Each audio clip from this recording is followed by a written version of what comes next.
The gate, as you can see, things getting ready here for the big celebration. There's John Wheatley. Let's pan around here so you can see where this gala is going to be held. The festivities are in Casey's Pub and Eatery. This is quite an extensive establishment. As you can see, the pool tables have been transformed into amazing dining tables, spread with the most delicate cuisine from Trois Flams. Well, anyway, yeah, they're almost ready to be spread with cuisine from Trois Flams. Okay, let's get the tables here. All right.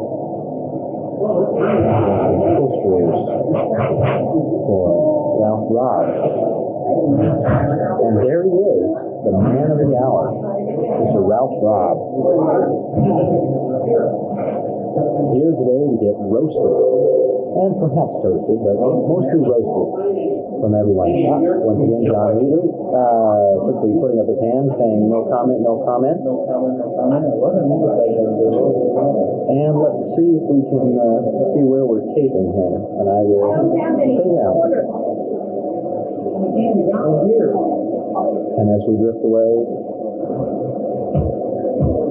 all right, after slight intermission, oh my God, you heard it, folks. That's my wife, Catherine Robb, and now I can't hear myself, but I was taking a slight pause there to put the appropriate time up there for as well. Working on his preliminary things. There goes the timing. Well, let's take a little tour of this establishment. Any comments, Ralph, to start off with before your celebration? It's been a long run and a good run, Russ. What can I say? I've had a great career. Now I'm looking for another one. Has anybody got a job for a guy unemployed? That pays a lot of money and I don't have to work. We can send this tape out for you, Ralph. Okay. Have people give you a job. Hey, that's great. Take a tour of the establishment here, I think. Okay, we can see that everything's apparently barren right now. I'm sure this place will be hopping later. You can see the extensiveness of it here. Going to the next room now. There's Tim. Oh, let's put that there. Maybe we can do it. Voila. Alright.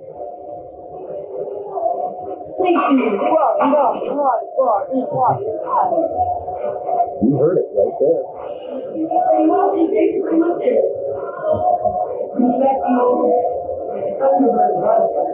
Feel it.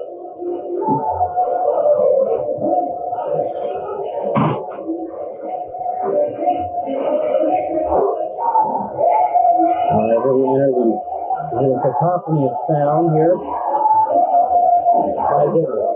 Well, I think that's enough preparation. I think we're going to take a pause here until we get back to the crux of the celebration, the roast and toast. We're going to wait until the guests show up.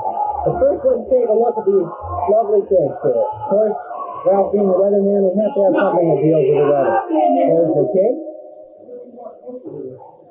That's my daughter. And let's see what our other cake is looking like over here. Looks like smooth salmon horizons. You may be grounded absolutely for the whole day. Oh, beautiful. Your success shines on. All right. Well, Ralph, a big episode for Ralph Robb. All right, we're going to fade out here. And we'll be back.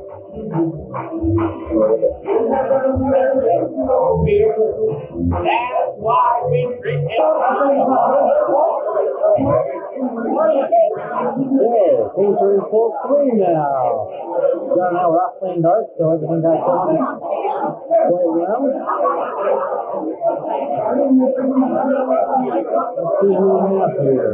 We have the surprise visit from the family.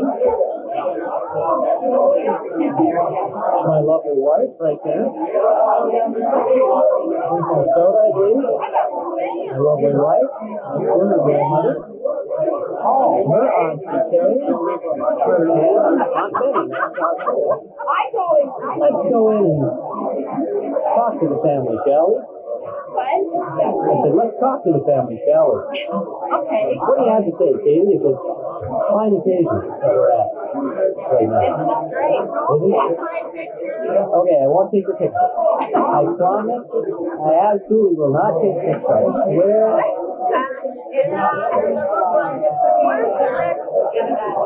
What's that?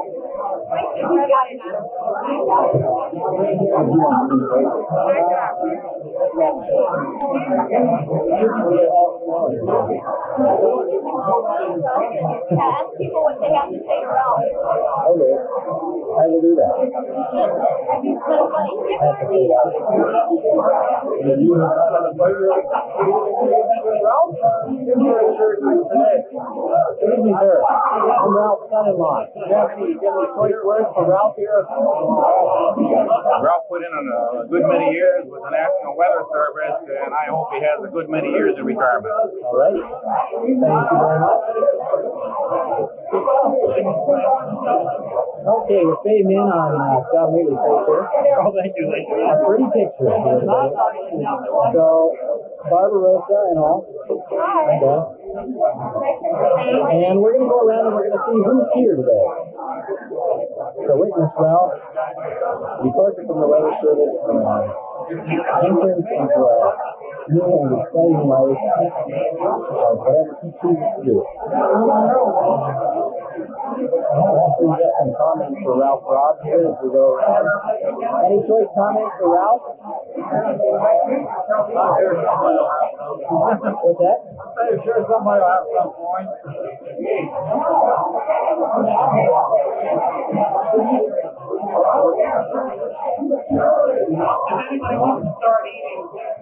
Well, we've got coding going already.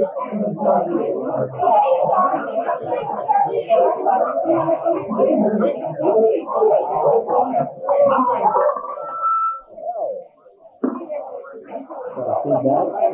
Here's the spread. The food I was talking about, the cuisine from far parts of the world. Oh, there's some olives. So, those two cameras. I think we do that. There's good.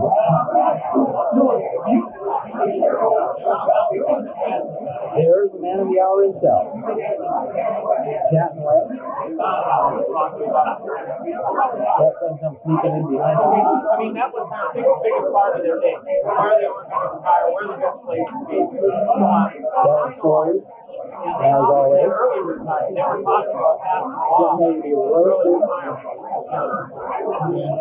his friends and family.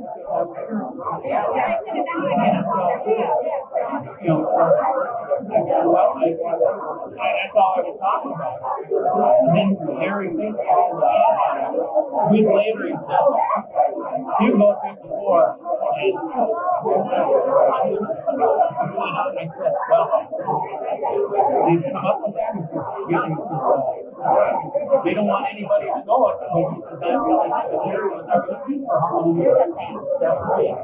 We got those, yeah. We got those. Super Bowl Sunday.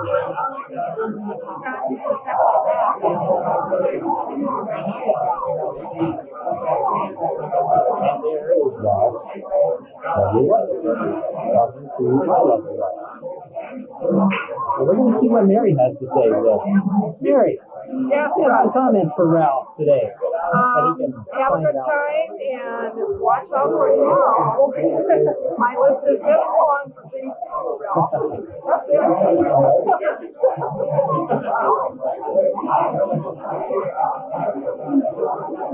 Okay, once again, the porch and shop of the rooms decorated for this festive occasion. And we have a full view. Most everybody who's here. We're going to sign off for some of our those sandwiches right there. And after I have a couple of those in my stomach, we're going to kick back on again and hopefully catch everybody roasting Ralph at the stake. Grand fashion. So Ralph, watch out. Okay, Ralph, let me back off here so I can focus on it. There we go.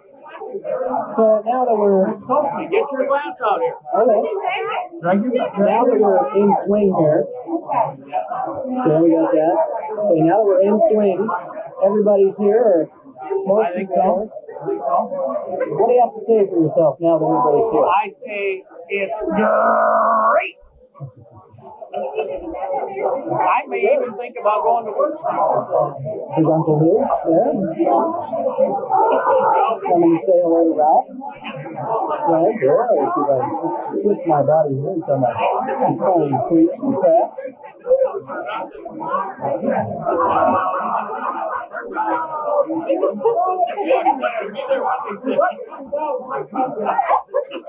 So you getting ready, Ralph? I'm ready. So when do people start roasting you? All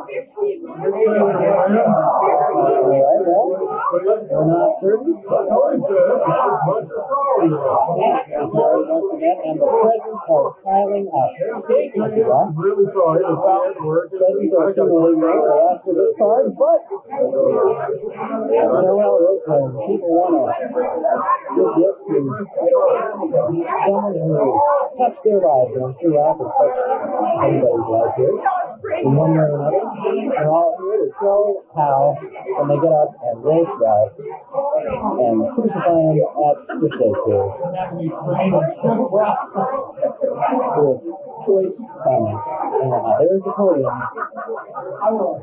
that everything will occur off in just a short while. And now they fade out on the lovely picture. Alright, my right.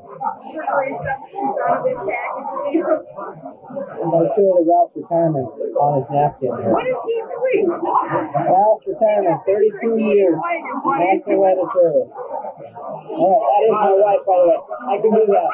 I can look at the leg of my wife here, that's okay. As long as I'm not filming other women's legs, that's okay, right?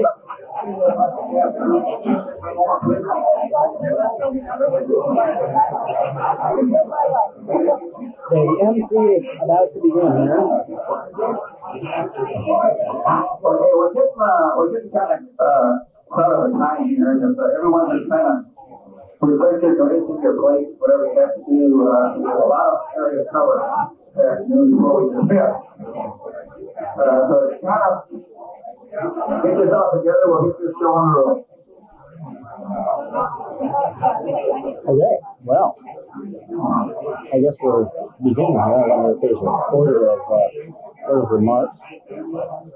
Katie and I, of course, have to deliver our own scathing roast to Ralph, although it won't be that scathing. Hopefully it'll be a little entertaining. But things are getting underway. The food, of course, is still bountiful on the tables. You got there almost, yes, there are sandwiches, bountiful sandwiches. Keeping from the side ends, corners of the globe. Different sandwiches. Corners of the globe. Okay, the MC is checking his notes, telling everybody to get their food off the table and into their stomachs before we can get underway. Okay, we're working on the cake. Okay, I think it's time to do it. Time to do it, he says. First of all, I would like to welcome everyone here this afternoon for Let's get a better band. Joel's roast.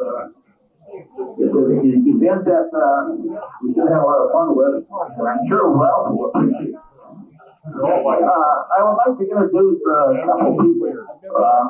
I think most of us know Ralph and Mary, but I'm not sure that we all know Russ's daughter and her husband. Russ and Katie Neville, would you stand up and be recognized, please? I'm sorry, Larry, this is Neville.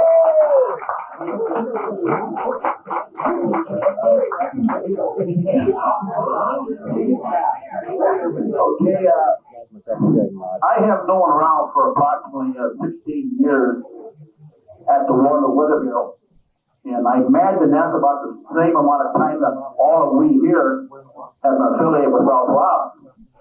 Now, when I was asked to do this MC on this road, I thought to myself that maybe we should find out a little bit more about this man. Maybe we should do a little background check on him and just see what was he like before we all knew him. Well, I found out that he come from the Wisconsin area, mainly Wisconsin Dells. And then he grew up in a little town north of Wisconsin Dells by the name of Adams, Wisconsin. So I invested in an airline ticket and I flew to Wisconsin to do a little background check on Ralph Robb. And folks, believe me, some of the things that I have heard were good, and some of the things were not the Ralph Robb that we know in Northern Iowa. And I want to share some of these with you. I'll try to be as short as possible.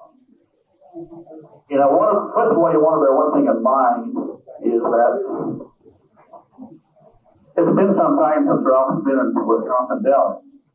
So people of his age have been around his age, died, and so it's kind of hard to obtain accurate information. But the information I do have, I feel very accurate. And I'll share that with you. Some of the findings that I found out up there in the Wisconsin area, that when Ralph was a young man, he was respected, liked by all. That's pretty much the way we know him, see? So I said, hey, that's all pretty good. He was a hard-working young fella, did good in his earlier days. So, another thing, I found out that he was really good in sports. And I got thinking to myself, sports, well, what are we talking about? And I guess he was quite a basketball star. Okay. So of course, I have some notes. And anyway, Coach Elvin Miller was with us this afternoon, the Panther basketball coach. So I thought, well, you know, that was kind of his era. He was quite a basketball player in his day. So I think I'll just kind of ask the coach a few questions. So I asked Coach Miller, I said, hey, Coach, did you ever hear about this Ralph Robb, basketball player? Oh, he said, Tom, he said, it's been a long time ago, but he said there was a pair in Wisconsin that was a hell of a basketball player. And he said, I think he's seen Lemon Robb, but I can't be sure. So I really don't know where the other is. So we'll have to assume that he was a great basketball player. At least Ralph would like us to assume that.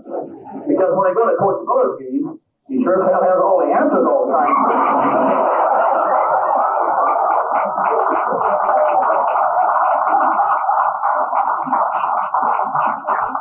I'm kind of surprised that Coach Miller has tried to bring him on as some kind of assistant up there, but maybe that's in the future. But anyway, I continue to find that he was heavily recruited for sports now. This is when I'm getting out of Wisconsin Dells area, because people from Wisconsin, I don't know. I still watch it, that's all. Okay, now, there's too much because I kind of plus that I found out about Ralph.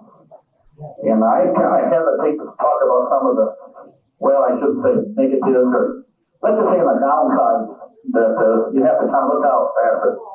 That they said that they could tell early on that he was a guy who liked to move and travel around and very unsatisfied young fella.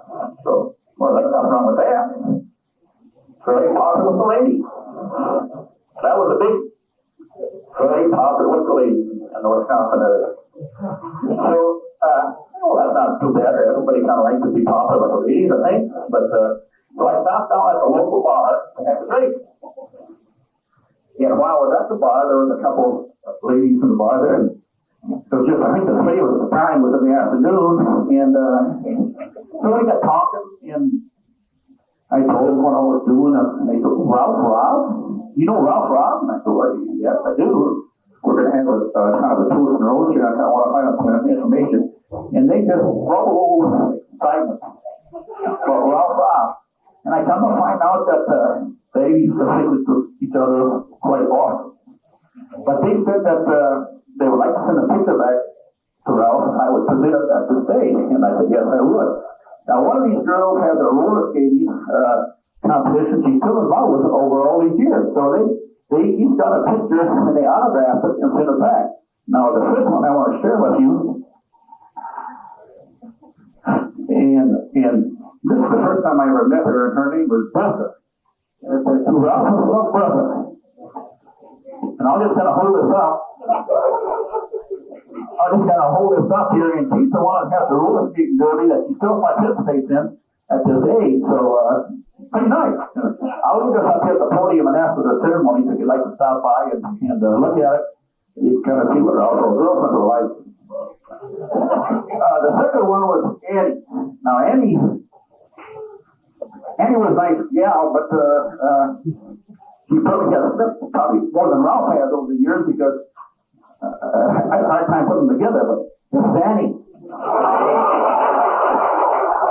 Now, Annie really kind of said she had a crush on Ralph in the earlier days, and be as it may, but Ralph, I just wanted to know they send their regards to you and sent these pictures, and they'd sure like to see you up there at the hill sometime, so if you have a free time not to retire, went up there to see these girls. Enough of that.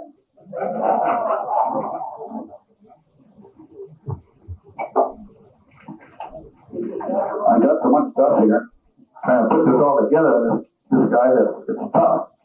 Okay, after Ralph got through with the Wisconsin area, I don't know whether he was driven out or asked to leave or run out or what the situation was. And one other thing that I did find out up there that he was on a first name basis with the law. He was a wild driver, a wild young fella. And he wasn't on a first name basis with the law, and usually they said they couldn't catch you, he goes so fast. And that kind of reminds me of the way he goes on a little most times. But anyway, Ralph, he left the area, and he entered the Air Force in around 1964. So, being that my son is in the Air Force, I thought, well, I'll give him a job. I asked him to do a background check on Ralph Robb. He said he'd glad to do that, and he did it. And would you believe that under the same set of circumstances came back from the Air Force as came back from Wisconsin Dells? Again, he was a good man, hardworking, sure to succeed, but he was never satisfied. And I moved around a lot. Also with the ladies in the Air Force, I caused him a problem a time or two. But anyway, he got out of the Air Force in 1967, and looking for a job to do. When he was in the Air Force, he was involved in meteorology, weather forecasting, or weather guessing, I guess he said. And so he was able to enter the weather service field after the Air Force cleared. And now, if you just kind of think back on my earlier statement when I talked about moving around a lot, kind of put this all together. Ralph's first assignment was in St. Cloud, Minnesota. Now, he was there 3 years. I don't know much about St. Cloud, Minnesota, but I don't know much good about it either. So anyway, Ralph's second stop, he headed for Dubuque, Iowa. So this was his first go around in Iowa. Dubuque, Iowa. Now that's over east there a few miles, and there's nothing good over there either. So anyway, Ralph, I guess they ran him out of Dubuque. I tried to make some calls over to Dubuque, my contacts, and I guess they ran him out of there, and he went back to St. Cloud for another 3 years. So then they spent 3 more years in St. Cloud, and from there, he sucked his way into a position in Hawaii. Now, that is the plum place in the world, Hawaii. Here's Ralph Robb, this all-American guy in Hawaii. So anyway, he served there for 1 year, and he left to Hawaii. I didn't have no contact to Hawaii, so I couldn't find out a lot about him over there, but I just couldn't believe before he left Hawaii. Guess where he went? Pueblo, Colorado. I've never been to Pueblo, Colorado. I'm a Colorado resident now, so I should speak good for the state of Colorado. But Pueblo, see, that's the armpit state of Colorado, Pueblo, Colorado. So he was there for 1 year, and now what he ended up at Waterloo, Iowa. We ended up coming back here, Waterloo, Iowa. So all this time he run around the country. So anyway, we're out riding the one while, and at that time, I'm a state trooper, I'm a pilot, and every day I get a weather briefing. So all the weather guys over the years, I'm pretty close to them, and so I introduce myself to Ralph, and I feel pretty cocky there, jumping around, and so I kind of sized him over, and I thought to myself, yeah, he'll do all right. But see, I didn't know all these things that I know now about Ralph. So as the time went along, I'd go up to my weather briefing, and I'd go up every morning and get there same time for a weather briefing, and Ralph tried to give me a briefing, and that was the time when TWA was flying in the Waterloo. So we'd be sitting there, and all of a sudden this jet would land, and Ralph would jump out of the chair, go over to the window, and grab a set of binoculars, and look out, and he'd say, "My God." Now, I didn't know what he was looking at, and I'm saying, "I don't know what this guy going to run my briefing. How can I ever get any information out of my briefing?" So he'd come back, and he'd continue the briefing, and I'd thank him, and I'd leave. Well, the next morning, I'd be back to the same briefing, same time. The TWA jet would lay, and he'd jump on, chair right over, grab the binoculars, and said, "Holy cow, Tom, look at that." You know, I thought, what the hell, a different jet? It's a DC-9 jet, you know, there's nothing fancy about that. So anyway, it happened several days in a row, and I mean, I was getting disgusted with this guy because he'd always interrupt the briefing, and I'd get confused and never know what was going on. So anyway, this one day he was over, and he said, "God, Tom, look at that." So I went over to the window, and what I see? There's this beautiful flight attendant, just beautiful blonde standing out there, you know, looking around, and I guess I didn't care, but one thing he doesn't matter, he never offered me to do that. That's the kind of a guy he was. He never offered me the flu glasses, and then keep it back inside, and so anyway, to make a long story short, I just changed my hour of briefing. I would go later or earlier so I wouldn't have to interfere with his whatever he was doing. But Ralph had, after I got to know him at the time along, I got to know Ralph, and he had on a plaque that he perhaps were listening to with Ralph's Ten Commandments. And the more you know Ralph, he kind of lived by these Ten Commandments. I know some of these prior boss here, and I guess they can't do that until now. You know, he retired, but he kind of lived these Ten Commandments. And commandment number 1, if it rains, put it on hold. He usually did that, especially if the right hand look out the window. See, you know, when he looked out the window, I thought he might take out a knob. I guess he was taking a knob, but not to help me out any. Commandment number 2, if it's fine, call the repairman. Well, the guy that works on the repair service, like Marcus, Jerry, maybe Cheryl, realize that, hey, that's what you do. Commandment number 3, if it whistles, ignore it. If you can ignore a lot of things if you wanted to. Commandment number 4, if it's a friend, take a break. You call that pretty faithful. Because as the years passed, and we got to know Ralph better, and Russ and all the guys at the airport and stuff, I thought it was a pretty good job. They did a lot of breaks. Okay, now, Perry, you guys are the bosses. You got to have you picked up, please. Commandment number 5, it's the boss. The boss was busy. And boy, he really follow this because usually you go into the weather bureau and those guys think he dressed good. Nothing fancy, but good. But boy, when Perry come up from the joiner and these bosses, he go in that day, that little white shirt, the tie, and man, if he just serious, of course, and I always knew when the bosses were coming, because boy, them guys were really sharp. And I always thought to myself, that's the way they always should look. But boy, when Perry wasn't coming, they looked nice, but they're all right. Commandment number 6, if a talk, take notes. Well, the taking a note. Commandment number 7, if it's handwritten, type it. You live with that. If it's type, copy it. Boy, he's like a copy machine. And if it's copies file. But I like your Command number 10 the best. If it's Friday, save it for Monday. Yeah.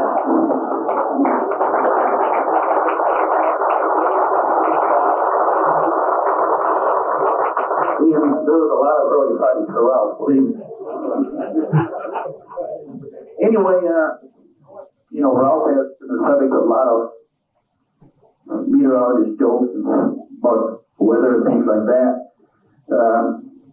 And I think probably one of the biggest serious questions that was ever asked Ralph, and this man was very serious when he asked this question. You'd ask Ralph a question, I don't know, who would tell? That's a long way away. Oh, no. So anyway, just one day, Ralph and I and Bob Peters and Coach Miller was having lunch at Shakey's, and it was just last fall. And anyway, Coach Miller and his wife were going to make a trip out of Michigan just that night. And we were sitting down, and the coach just asked the standard question, what's the weather look like for my trip tonight? Oh, he says, I totally tell, I don't know. And he went on, and the coach, but by this time, Bob and I was giving Ralph a rest, and he said, what? But not being able to tell the coach what the weather was. And so the coach was so serious, because the coach Miller, he's a pretty serious guy. And the coach kind of thought maybe he had known Ralph now for a few years, and he kind of thought he might have got Ralph mixed up in his job classification. So on the clear blue sky, the coach says, just where do you work?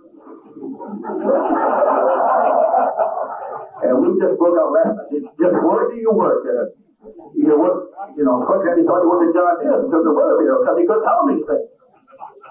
But that was Ralph. I guess, Ralph, since you left, I hate to say this, but some of the politics, I thought you said, boy, the briefings are really improved. We got a lot of fun with Ralph, and he was always good to go to Talking Donuts. Of course, most people know Ralph was very instrumental in the golf tournament at the World Airport. Did a lot of great things at the airport. Boys, we were set up the golf tournament and did more than his share. I could go on with stories and things like that about Ralph, but I think due to the time restraint we have here that I should cut my remarks short and call on some other speakers. We have a number of speakers. First, man I'd like to call up is John Feld. John was Ralph's last boss. He's the current boss at Des Moines office in this area, office of the National Weather Service. So, John, would you like to come up and say a few words about Ralph?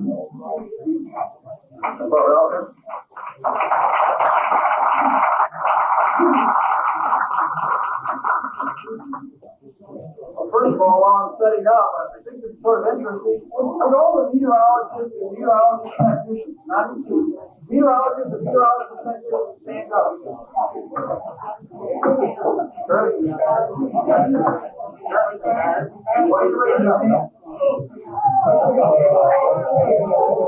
Stand up, Ralph.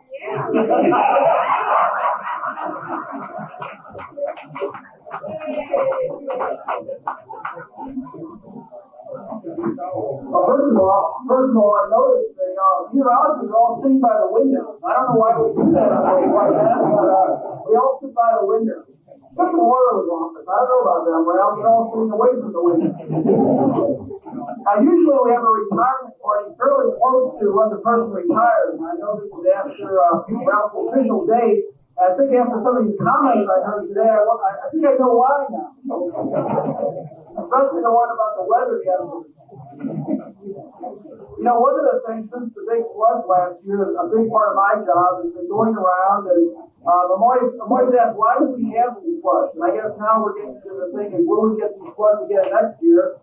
And as we tend to do, we tend to say, well, we had this Doppler radar, or we try to say a big scientific reasoning on why we had these floods. But I'm never real clear, like you mentioned, the meteorologists, I give some obscure reasoning why we had the floods. But I think I finally found out the reason. The year of rest.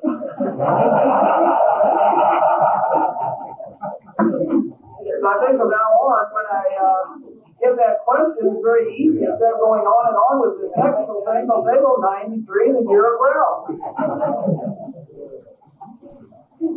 Anyway, we are here to honor Ralph. We have a assortment of weather service people here, and since we're running out of time, I won't go through all of them, but we might go by the office. The Waterloo office is mainly over here. You want to stand up here? Lindbergh, Paul Howard, over there, Rowan Pittsburgh, Doug Pat, and Mark. Okay. And the Des Moines office is over here. Mark Tomash. Mark was at the office here in Waterloo real recently. And Chuck Kunkel. Chuck, by the way, for the weather, people inside the weather service was just announced that Chuck is our new electronic systems analyst, or the chief engineer of the office, and real proud of him on that.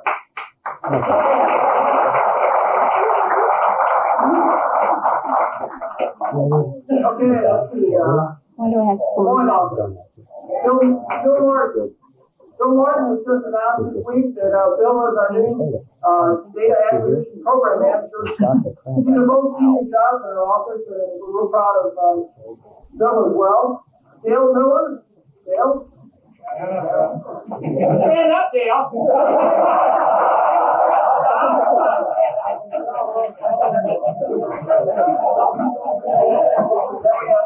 The only guy who looks you eye to eye, Dale.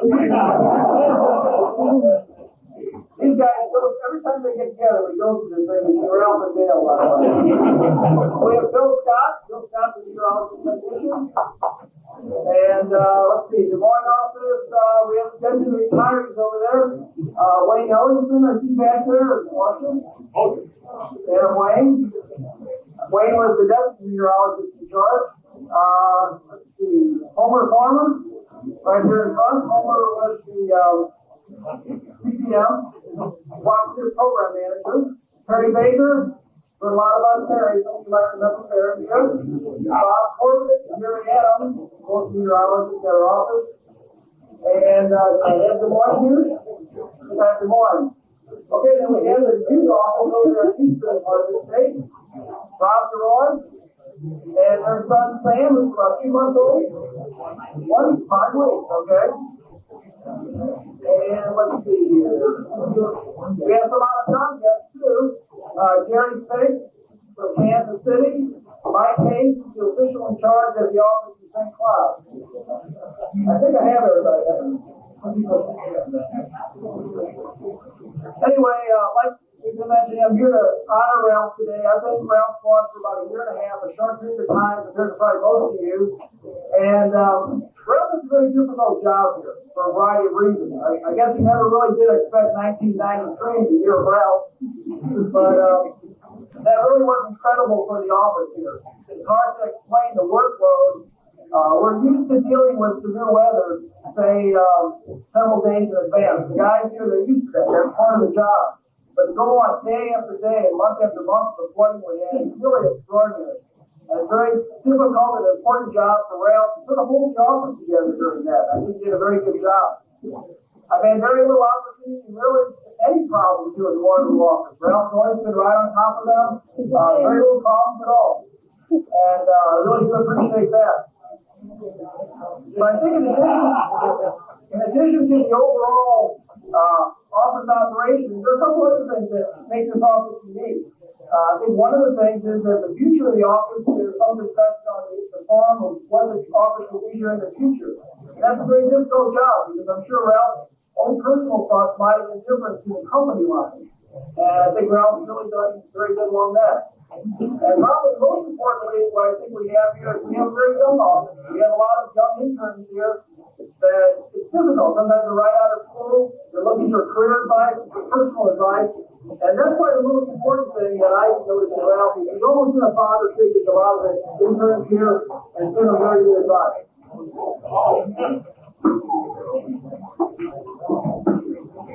I have something here with Ralph. like I said, I've been around supervisor for about, a year and a half, and it's interesting seeing the pictures of you over there, and this is another one that I never saw, was Stephen the Beard. I was trying to be Gary Blair Jr. One of the things highlights of Ralph's career was to take a bus ride. Were you on the bus? Or... Sweet cheese! Sweet cheese maker!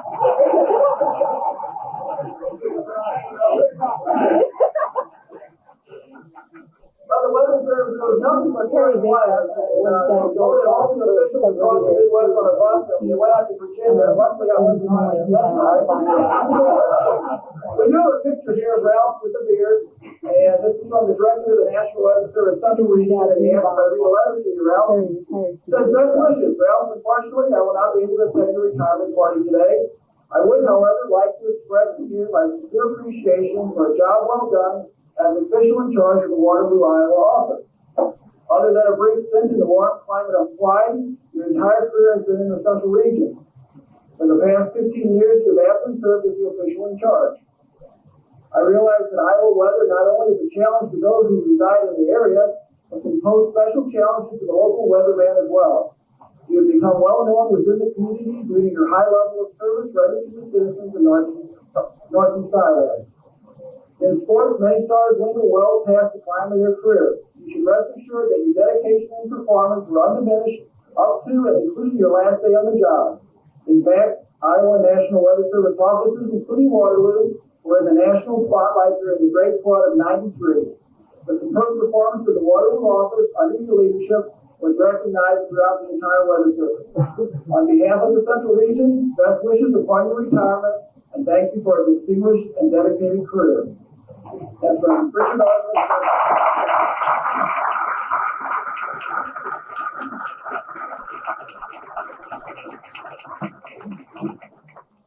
And one other thing, as far as our work of the Waterloo office during the flood, sometimes it takes a while to get the recognition that I'd like to see, but it's highly likely that the Waterloo office will be awarded a national honor shortly before the work they did to under Ralph's leadership during the flood.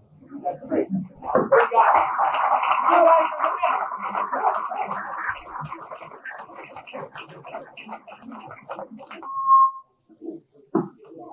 Okay. Now, Ralph, on behalf of the director of the National Weather Service Central Region, I'd like to honor you with a plaque. The engagement in retirement in the recognition of 31 years of loyal service to the government of the United States.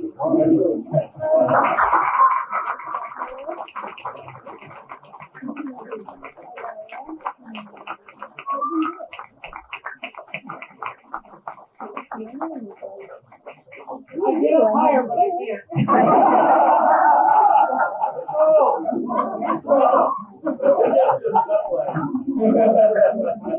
Thank you, John. Now I'd like to call up Harry Baker. There's a few words for Ralph. Harry was Ralph's older boy, John, so I'm sure you know Ralph a lot better than John thought he did because he was there a lot longer. Harry. Thank you. Do I need this mic in here? Yeah. I normally don't, but I learned a few things about Ralph today, but I tell you, I know a few things about Ralph that you don't know.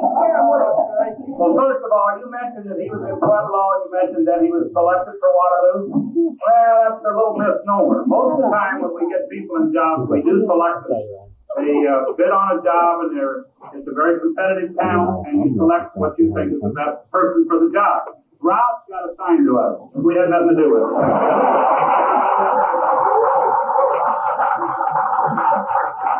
He came back from Hawaii, and they had a place for him, so they put him in Pueblo, Colorado as a temporary assignment. And then that temporary was up in a year. You can't leave a guy on a temporary assignment for more than a year, and said, you're going to Waterloo. And we said, hold it, we want to check this guy out. Sorry, you got Ralph Robb.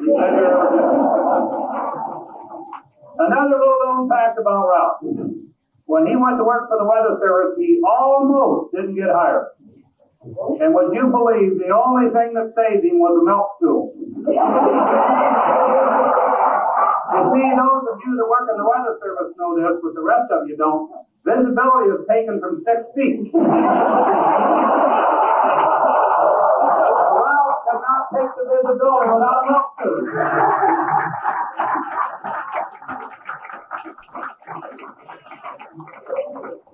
Yeah, another problem in the weather service. Now, those of you that work in the weather service know that we work at about 3 or 4 desks at a time. We're not like the office where you sit at a desk and work 8 hours. You have a desk over here you take off. You have a desk over here where you do the climax. You have a desk over here where you run the radar. And rather than get up and down all the time, is it true, you guys in the weather service, we get in the chair with the rollers and we roll from desk to desk? We put Ralph on one of those chairs and it wouldn't move. His feet would not reach the ground.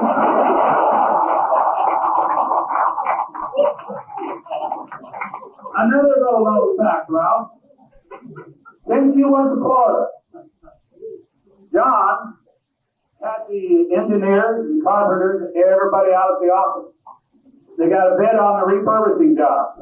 $25,000 going to cost to refurbish the office. They got to put the legs back on the desk. Got to extend the chair legs again. All that stuff that you got. It's unbelievable what it's going to cost.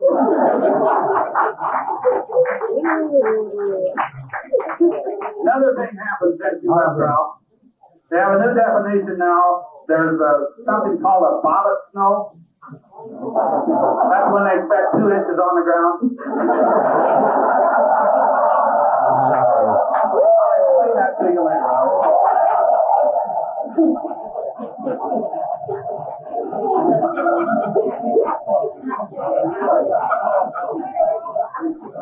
I suppose you know, Ralph, you're the last one of the quote-unquote Iowa bunch. And you remember how many times that Don Frederick, you, and Jack Walsh, and I, we'd go to meetings. One of them was backwards. Boy, was that a trip. And many other meetings. We'd go to Minneapolis. We'd go to Kansas City. And we were always together, the 4 of us. And our boss, who we read a letter from, he didn't understand why we got along so well. And we were always together, and he'd see us walking across the parking lot, and he said, there goes that Iowa bunch. Well, Ralph's the last one of the Iowa bunch. I retired a year and a half ago. Don Frederick retired, when was that, Ralph? 2 years ago. Quality about a year ago. So you're the last one. I don't know what that says for you, but I guess you just be the last. Just be the last one. I should tell, like I say, I could tell you 15, 20, 30 different stories. One of them I recall best of all. We had a state meeting in Des Moines, which we had once a year, where we brought in the official in charge from each of the offices. And it was typical that after we had our meeting all day that we'd meet at a place like this and, you know, kind of get things unofficial, if you will. And we stopped over this place on Army Post Road in Des Moines, and we went in there and we said, we would like to have some pictures of beer, and this gal come up, she started waiting on us. I said, now look, how many pictures do we have to buy before one of them's free? And she said, oh, well, we don't do that. And I said, well, you know, we're going to buy quite a few, at least you could. Well, she said, if you buy 20, you get a free picture. Well, we got a free picture. We had to go to another place for dinner because we had this planned here, and then we had our dinner reservation another place. I don't remember whether you ever got over to the other place or not, Ralph, did you? I know you didn't eat, but we might have got you there, but I don't know. If you did, somebody drove. Oh, let's see. I guess I better not go any longer with that. I guess I'd just like to tell Ralph that I appreciate so much. He hasn't been a subordinate or any of that. He's been an ally of mine. We saw things the same way.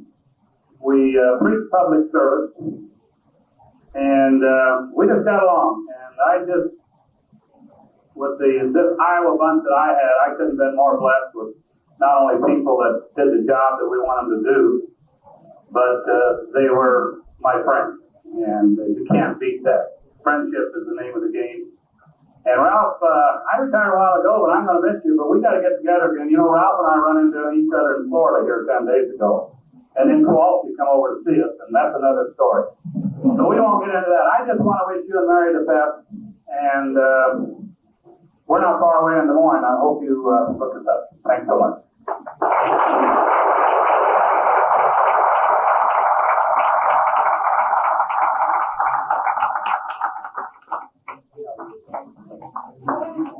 Thanks, Terry. I probably should make one comment. If I heard you correctly, you said that you and Ralph usually see eye to eye on a lot of things, and unfortunately, I spent a lot of time at the Weather Bureau, and sometimes I kind of got the idea that you guys didn't agree with everything, but if you say so, that's good enough for me.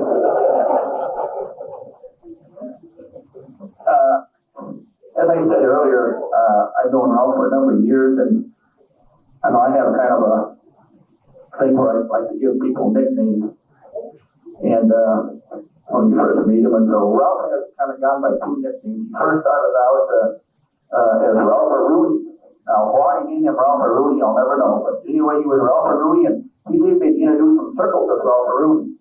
Well, later on, that's not a very good name for Ralph. I think his better name would be the Wild Child. And so he's noted in the circles now as a wild child, and here's some of these stories and some of my background investigation.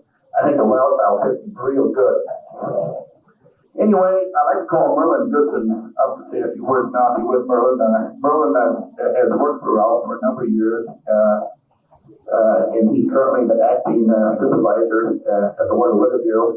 And I'm sure if he wants to let go, he probably can, like Terry did, kind of burn off a little bit, but we'll leave that up to Merlin. Merlin?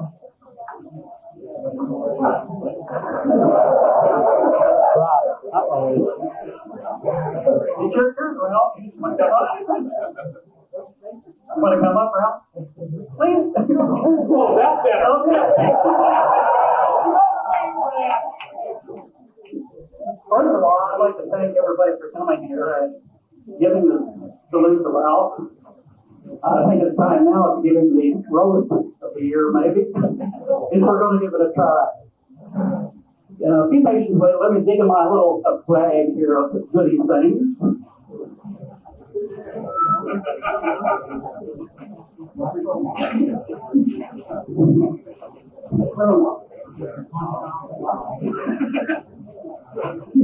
Now to add a little thing to the stool. Well, this is not the milk stool. Well, it's close.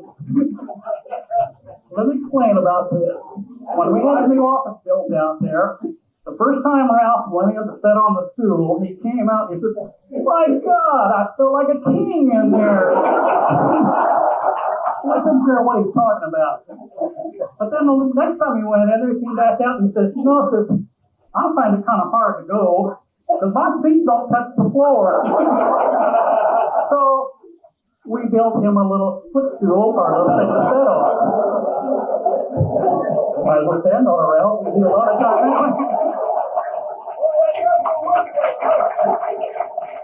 See? Almost a foot here. Also, to go along with that there, we used to use that at the office when we made our material barometer. It kind of sets real low. It was built for Ralph when they installed it. So everybody else, we always get extend our hands and knees or sit on the stool. So I guess we got to build a new stool now. To go along here. Here's a few things that Ralph left out there. Yeah. Wasn't any of Mike Jones, was it? Oh, that's another story.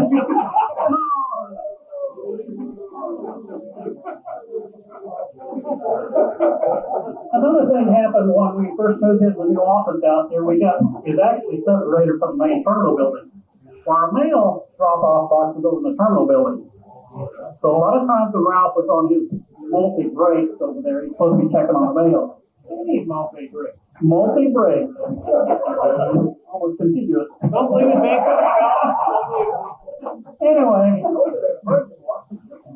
Anyway, he always had to make a special trip back because he forgot his mail key. So we workers out there got him a little piece of wood and tacked the mail key to it. So here you go. Here, you're gonna keep this. Also along that same line, I think Charlie came up with it. Charlie Francisco came up with this idea. Charlie, you want to stand up so everybody knows who Charlie Francisco is? Almost every time when the telephone rang and it'd be for Ralph, we always thought he was around the office. Or you can never tell a lot of times. He's always the short, he's in a corner somewhere. But we always had a hard time finding him. When we go in and look at the bathroom, he wasn't there and everywhere else. Found out he'd done snuck out. He was over at the terminal building. Not true. So we came up with this idea of putting a bell around his neck on a chain. That way we could keep track of where he was when he was answering his phone. So here's your bell. It's a little worn out. No, I think you can take that home, and then the one you're sitting around that you want Mary to help you.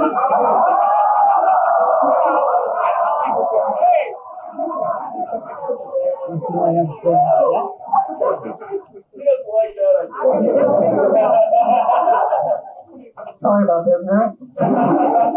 And here, Ralph will give you a new bell to put around you.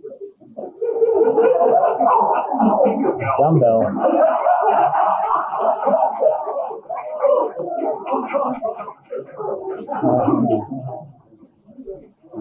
Here is your coffee cup. Still got the stains and dirt in the bottom going down. I think you forgot how worse. Actually, Charlie would be. I think it's the same sometimes.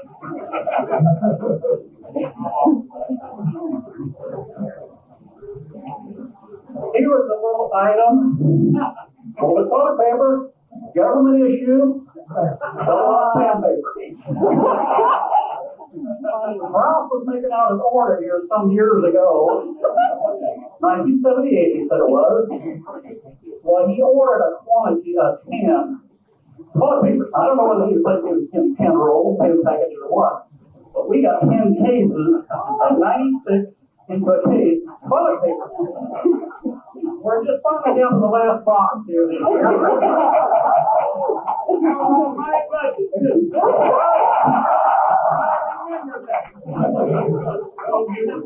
had given all the paper out to everybody and everybody was cooking. We wanted the news stuff, the coffee stuff. But there's also items of tack on to it there. It says members of the drinking team. I don't know what that means. Reckon that has something to do with a Z bar and everything? I don't know. And the world's greatest worker. Now, I don't know about that neither. But here around, you can set this on your trophy case somewhere.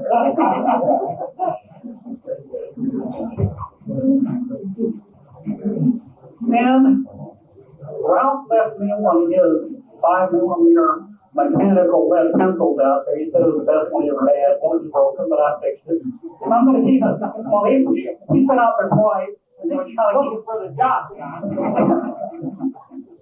I am, John, yes.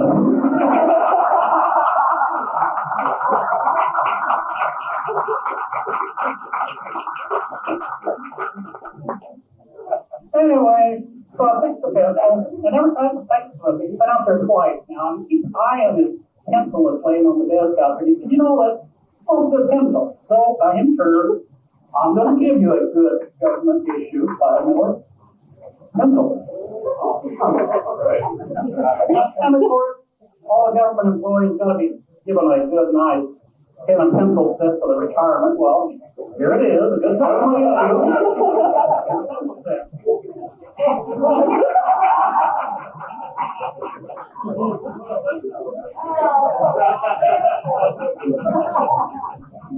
Valued at a lot of money. Last for the big spender.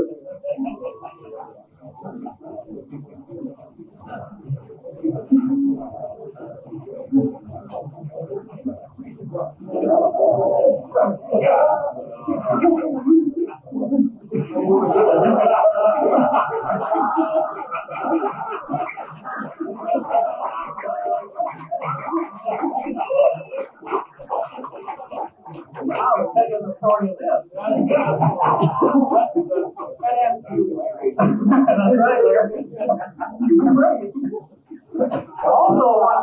into the new building over there. So many of Ralph's little trips over to the terminal building. But during the winter, one day they were out there in the parking lot with their big bulldozers out there scooping away the snow. Well, they've seen comes there this one drift, you see this little person walking on the other side, they almost run him over a berry. So they came and presented him with a yellow hat and all the flag, so that way they can see more across the parking lot. So they don't run over him.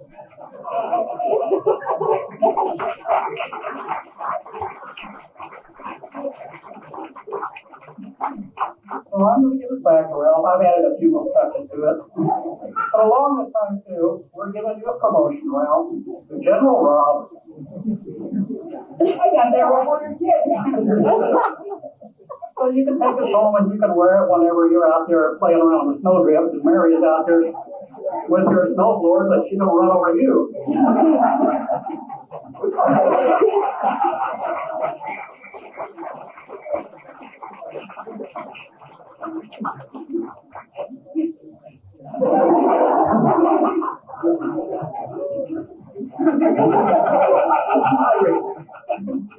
And along with that, we're going to make you now official Skywarn spotter too. The name is Ralph Robb, code number 007. So here's your official spotter's card. Now you can call it whether it's bad or whether the forecasts are bad, or we'll be calling you about 3 o'clock in the morning, giving you asking it's raining out here.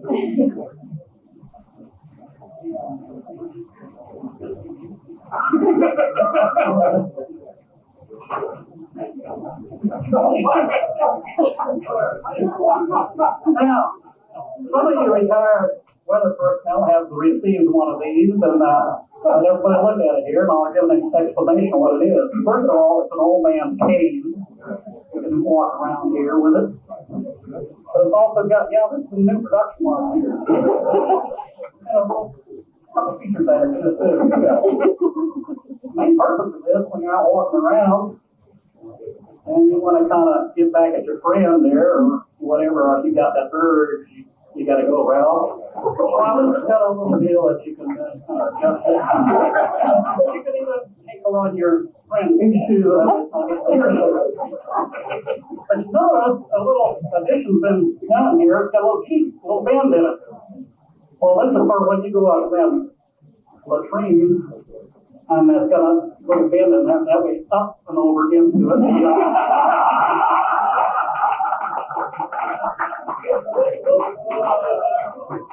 Short.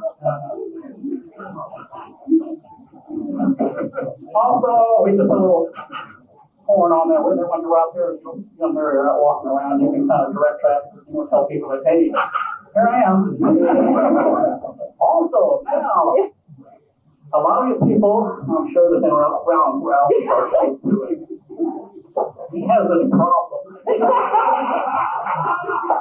Yeah, he does. I think if when you're out walking on the mall and you see Ralph and Mary out walking the mall, don't walk up behind Ralph. Get out in front of him. Because he doesn't have a problem. That's why the can of glaze.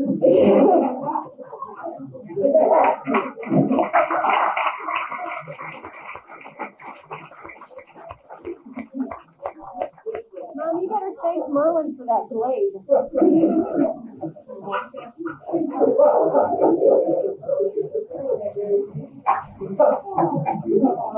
better thank Merlin for that glade.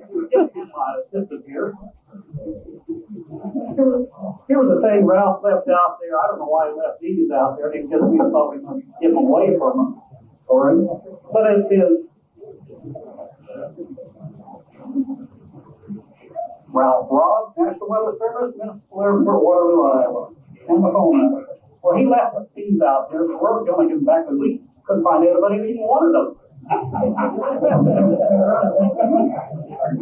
Business cards, Ralph? I've been trying to go around the office and cleaning up a few things now, or straightening up things. And I went into his main desk drawer, and I opened it up the first time I went in there. To reach way to the back, well, there was this thing that reached out and just grabbed me. Almost pulled me into the drawer there. Well, when you move beds or sofas that's been there for years, you see these great big woolly worms? Who's back in his bed, he's back there, and I'm supposed to reach out and grab it. I don't think he ever cleaned it, really. But here is the pair of glasses that he left out there. Leaf, I think, are yours. They are.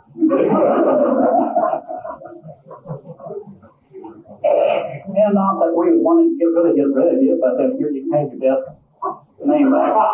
It's not a use for it out there anymore. Out there, I guess you can come out there once when we get a bad time and also maybe use the copier machine.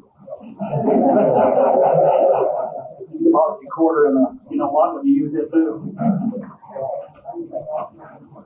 Here is your last tape that you made for the weather radio that was in playing, and also your last special weather statement.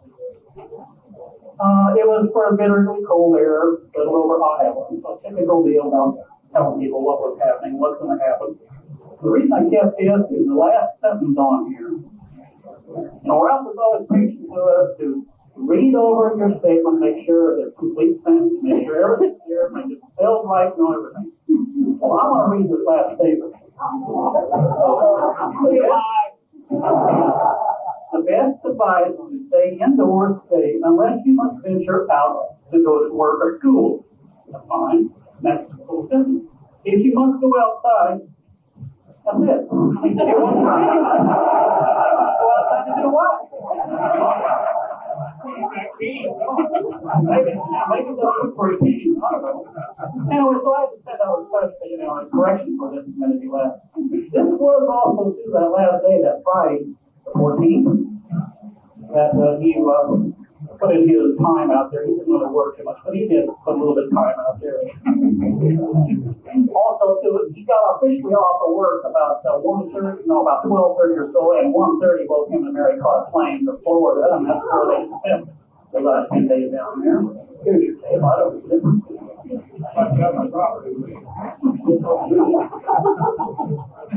You want it?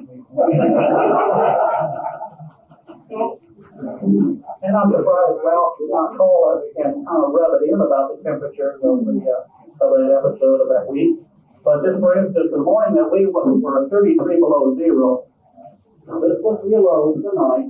Ralph was sitting down there with a 50-degree temperature. Now, like I said, I'm surprised he didn't call up and say, hey, guess what? It's nice and warm down here. But he didn't. So it's surprising. Well, I don't know about that. But he didn't. He's after memory.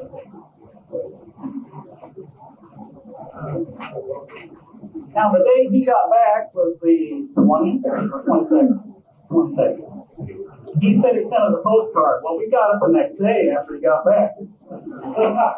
Again, nice, couple of nice, clad little gals on the card. Think about what I told you right there. Yeah, see, now it's starting getting up here. And I always thought he was such a nice guy. Well, the card goes on to say, they met the bakers and Kowalski's down there and are having such a good time. But it also says something here. I've been at the, is it Tiki or Kissy bar? We can't read your writing. I think it's minutes. Well, I thought we want to know what kind of bar was it?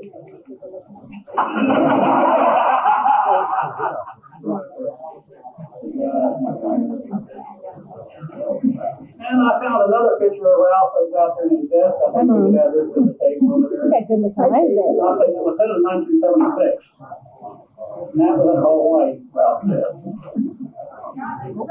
What is it? My hair was going around. What hair?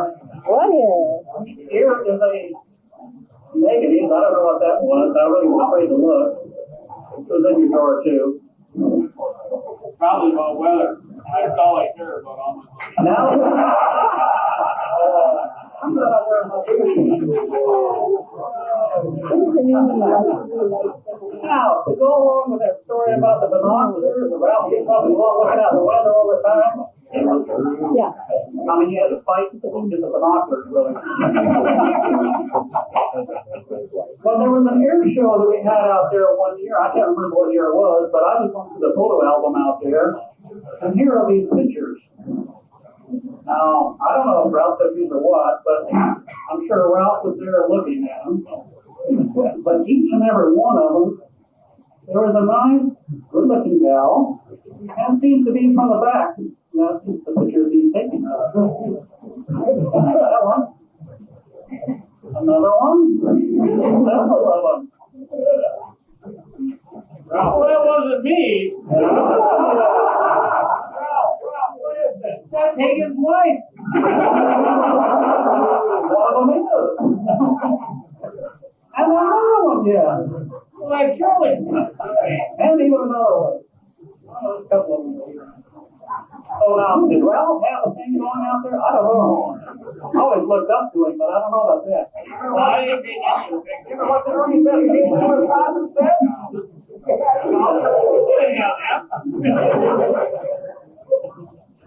Now, to go along with that little headpiece that you had a while ago, I'll give you this small here. Looks like I tore the car here.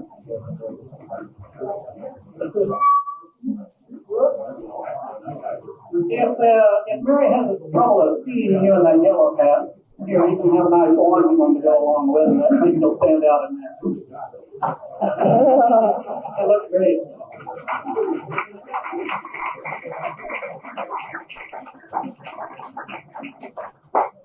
And here was another item that Ralph, when he ordered things, he'd order in quantities. Well, this is back when we had the teletypes out there. I don't know how many years ago Memphis we had that. We still got several of these rolls. I've been giving each and every retired person one too. So Ralph, here's yours. Here. And same time I just make it to Mr. Corliss retirement. Ralph, I'm going to walk that over to you.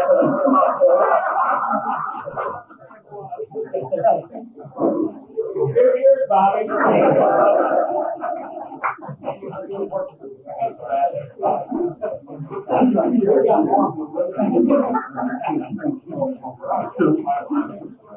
As I'm kind of making a statement out there as being following up behind Ralph, he might have little feet, but they want their big shoes to fill. But then I don't know if I want to fill these type of shoes, but these are from Mickey and I. It's an old part.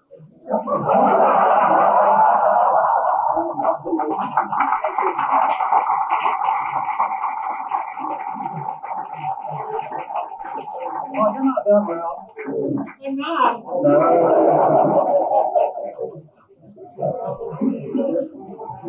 I asked here a while back what Ralph was going to do in his retirement. I think he came out to visit us last Friday. And he spent time, and he can't come out and use the coffee. Really what he did. Anyway, and You big questions today, answer. we're not going to go to that. He didn't give me no answer either. That's job security. I learned that from Baker. Anyway, I asked, he was in a hurry to leave, and I asked him where he was going to go. He said, well, they got to go home and clean the house. Well, that's enough there.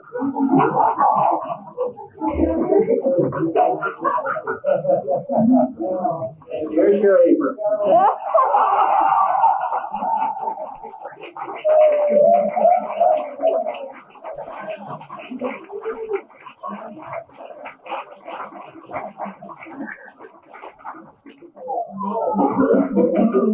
Do we want to come to watch him do the housework? I don't know.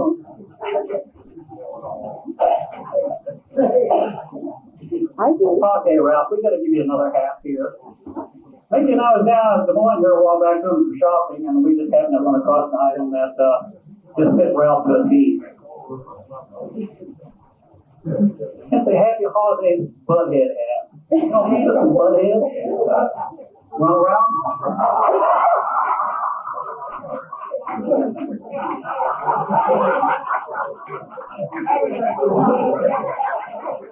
Where they at?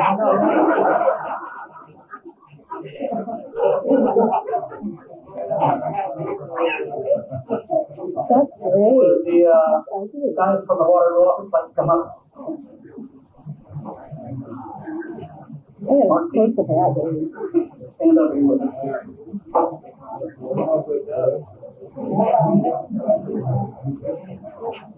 There's still one of the other individuals out at the office that's working, he'll be out here at 4 o'clock. Looks like Doug Cotton, he's going to go up and relieve 10 feet, which we hear. But we in the weather office have got to do something here, and we hope that you appreciate it. Yep, we want you to do it. That's great. Oh, we're getting serious now.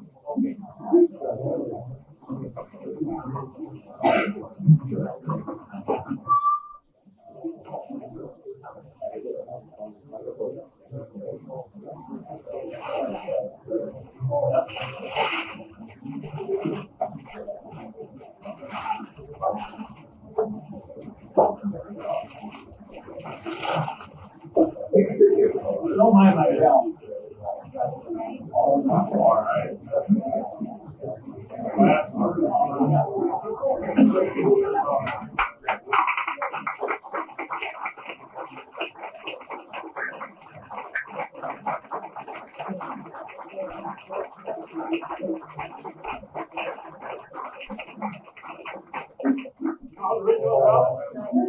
Yeah, that's a good question. I don't know who does now.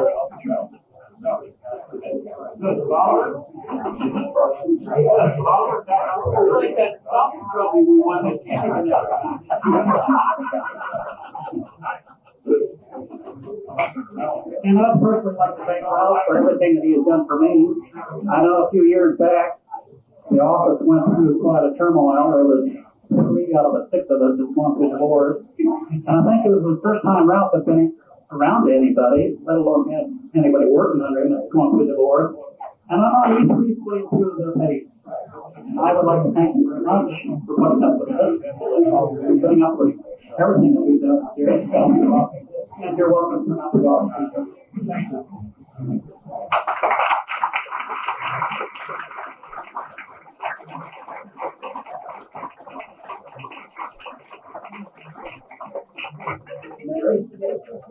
Sure, sir.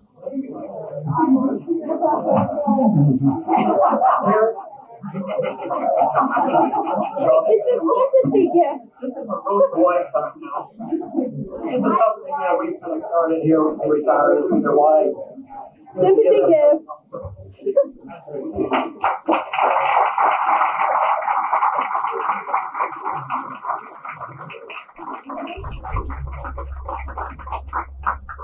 Thank you, Brian. In all fairness to Ralph, Merwin made one statement there about when he made his last forecast, he got to the point where you're going to go outside and stop. I was just thinking that's probably the moment Ralph decided to retire. And he did. Terry Baker has asked for a few seconds of rebuttal. Apparently he forgot something that he wanted to really hear Ralph. Now, stand back, Terry. I don't know whether Ralph's going to okay this or not because you got him pretty good the first time, Ralph. Where you at? Here. Sorry, well, get your stool, down your stool. But you want to get Terry 10 more seconds? You want to have You need a hat? I guess. The light's pretty bad. Well, he's going to I'm not here yet. Okay, we'll give Terry 10 more seconds. 10 seconds. You know, when you get old, you forget a few things. Your time's coming. How come they give you sympathy? First, I need to tell you a little story. Did you know that former Vice President Quayle and Senator Packwood were in a spelling bee? No. True story. They were in a recent spelling bee. Quayle won. And do you know why? No. Senator Packwood thought harass was 2 words.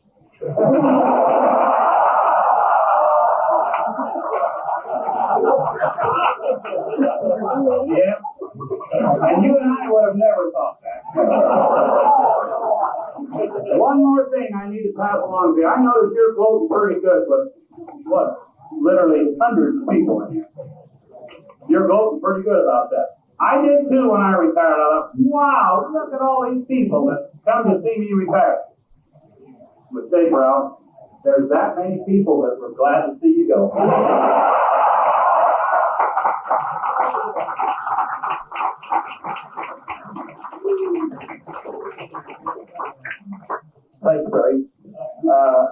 this time I'd like to call Paul Collier has a few words to say for Ralph. Now, you know, for a long time I always thought that Ralph only had one child. Only had Kate, but really that was not the case. He had Paul, and he never said much about it, but I guess he really wanted to just treat him like a son out there. So what did we give you all the favors and did all the things? Right, Paul? Right. Okay, Paul Collier. Well, I thought I was going to just come up here and maybe ramble for a while. And fortunately or unfortunately, I'm working midnight shift, so that has given me a little bit of time. Can I work for you? Will you work for me tonight, Ralph? So what I've done is I have just prepared a little passage that I'd like to read about Ralph. I've had the pleasure of working for Ralph for nearly 4 years. I don't know how to keep this short, but I'll just keep an image of you in my mind, Ralph.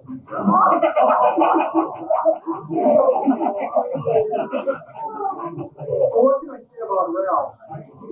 First off, Ralph was my first supervisor, and no doubt I will always look back on these 4 years and remember the lessons learned, the knowledge gained, and the good times had working with Ralph.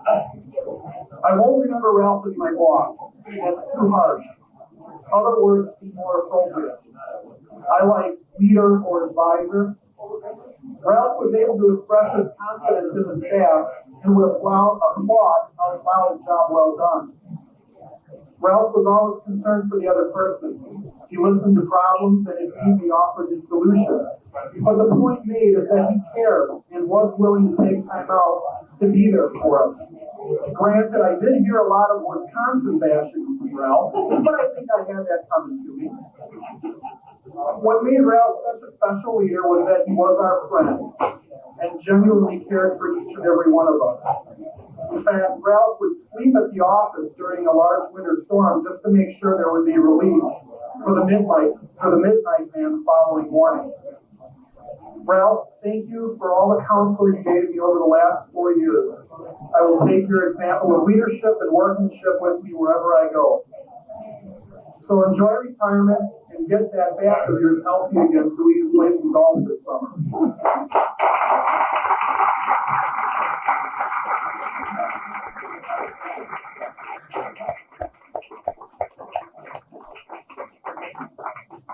Thank you, Paul, for those words. Very good. There's only one word left out there. You should have put father in there somewhere. But anyway, it was very good. Okay, at this time, I'd like to call Craig Johnson up to say a few words. And I'm sure everyone here knows who Craig is, the head dude down at the KWWL radio station. But anyway, I got a few comments to make on him. It won't take long, but as I said, I used to be out to the Livermore once in a while and Craig would come in and he and Ralph would they consult and I sit on the chair court, these guys are fake weights, they just got ignoring me. But anyway, they were talking about the forecast, this and that, and on and on and on and on, and then they'd go into weather and back out again. And so then I couldn't wait to get home that night, turn on the TV, see what Al Johnson had to say, because he got his big from the number one man in the country, old Ralph. But anyway, they usually got together and did a pretty good job. So, Greg, thank you. I can't believe you're doing this, Ralph. As long as I've been watching, you've been here, and in some respects, you are the National Weather Service.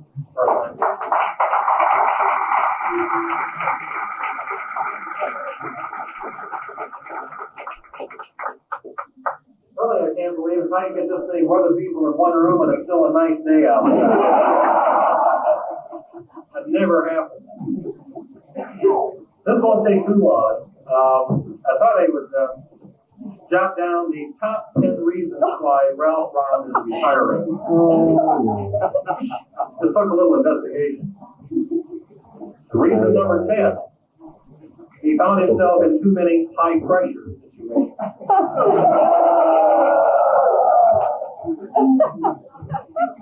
Reason number 9, he couldn't catch his polling barometer. Reason number 8, he can make more money playing golf.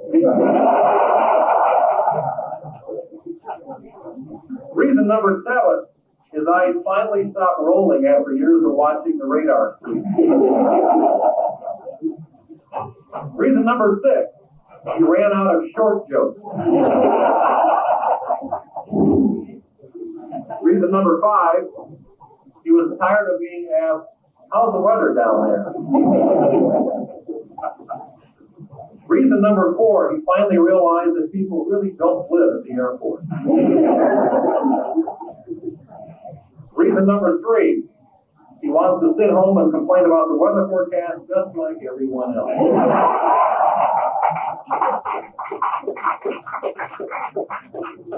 Reason number 2, he heard one too many guys at a severe storm seminar saying, I've seen 37 tornadoes, all of them from my back porch.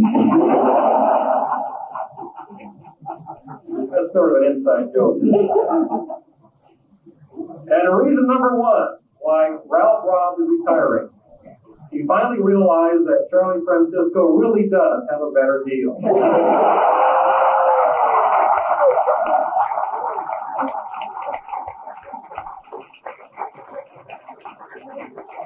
Ralph, it's been a pleasure working with you. It's been a great almost 15 years for me. And I wish you luck in retirement, and don't be a stranger. And the next time you go to Florida, would you call me ahead of time? You know it's going to be 30 feet long water.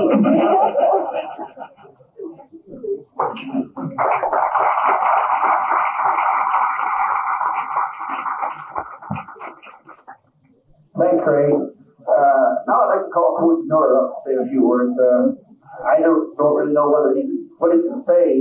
Maybe he's going to try to recruit somewhere else expertise in basketball since Ralph retired. Coach? Thanks, Tom.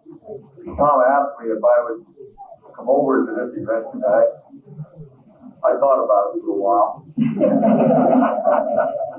Then I decided I'll come, Tom. First, I was curious to see how many people would show up. I was more curious to find out why.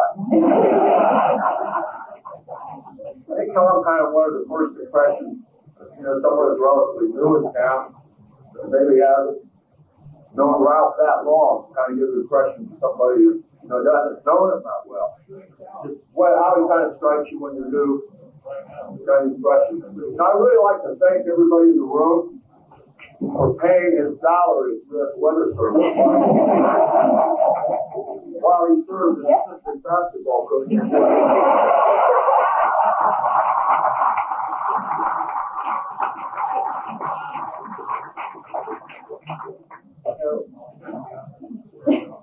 He knows a hell of a lot more about basketball than he does the weather. That's my first impression. Because I was excited, because I travel, I drive, I recruit, I go to games, with my staff, go to places, figure out, you got to find out what's going on with the road stuff. So, when Bob and Tommy are good, I can get excited. Look at them. They like donuts over here, we're having coffee, or out. And I said, Ralph, what's the weather going to be? I don't know. I thought he misunderstood the question. And then it saved the drive tonight. He said, well, it's snowing in Montana.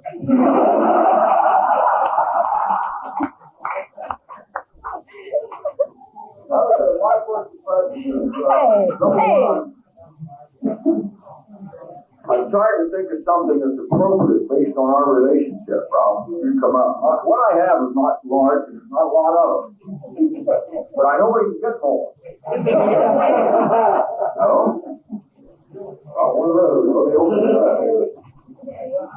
This is disposable bullshit bag.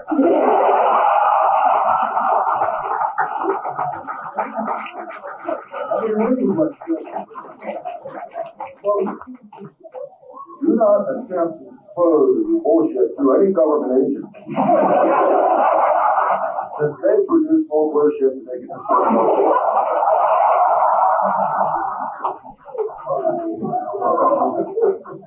And since, based on everything I've learned from you about the weather, I want you to have it. But I'm a little concerned about Mary. Because you're going to be spending more time at home after. And all unmarried know where she can get you. There you are.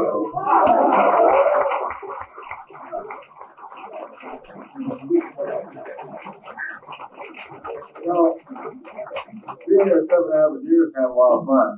One of the things that excites me most about people who have a great sense of humor about their work and about themselves. So, it's been really great for Dee and I, for the wonderful people we met. Ralph and Mary Tudor. Ralph may not know how to predict the damn weather, but he does know how to bring a little sunshine into your life.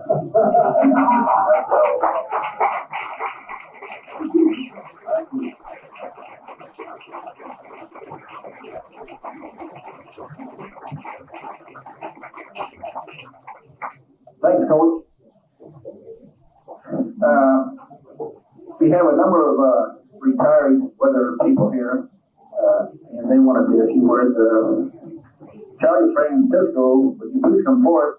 Charlie and I go back a long way at the Weather Bureau. Come on, Charlie.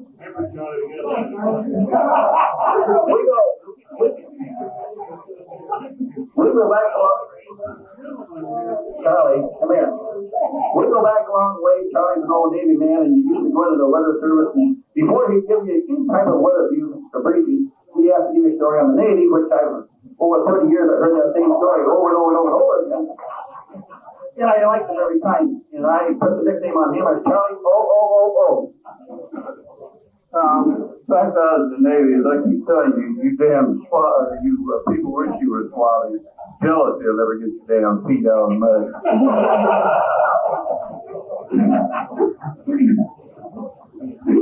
Well, you're supposed to say good things about people if you say anything. So I'll just say I knew Ralph for how the hell long is it,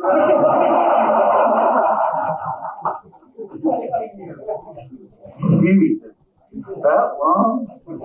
Seems a lot longer. Well, I'll tell you what, though, it was good working for Ralph. When I came here some 22 years ago, I was thinking as soon as the Yahoos got out of school, I was going to bid toward Florida. No more snow. Well, I had 2 supervisors while I was here, and I'm still here. And to a large degree, it's because they could tolerate me, I guess, and I get along with them. Ralph wasn't a bad guy to work for. I ate about 40 feet of tongue at times at work. He wasn't hard to get along with. You just had to ignore him once in a while. No, the truth of the matter is, he used to shake my cage a little bit, but I never walked out the door mad at him. Now, I'm sure that makes him feel good. Me not being mad at him. No, he was a pretty nice guy. And you know, there's a bunch of us in here today that are a bunch of the dying breed.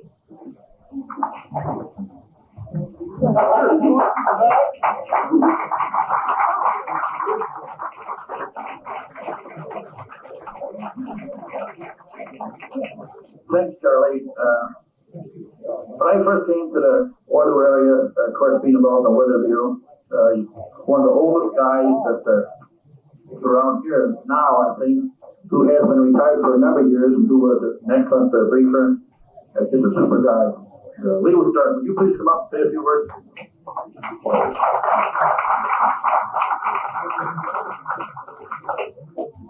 I can't shoot the ball like these guys in the head, but I would like to thank everybody for coming out to see Ralph. Most people don't know who I am. I started with the Weather Bureau in 1960 here after retiring 20 years in the Navy. And then a few years later, another retiree came out here, Charlie Francisco, and everybody knows him. But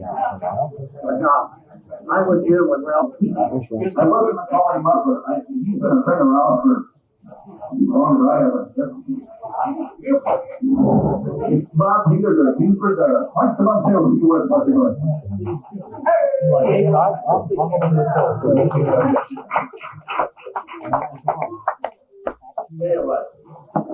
Just a gas pump guy. Kind of an observer of this whole situation.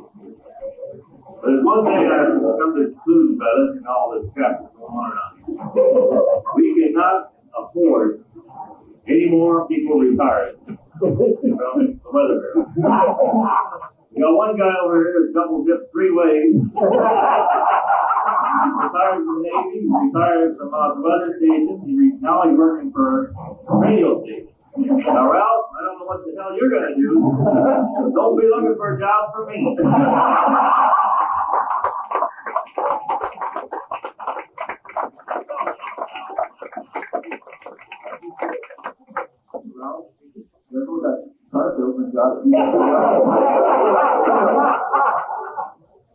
Well, you know, we're just gonna tell him he was tired. I think that's kind of one of those.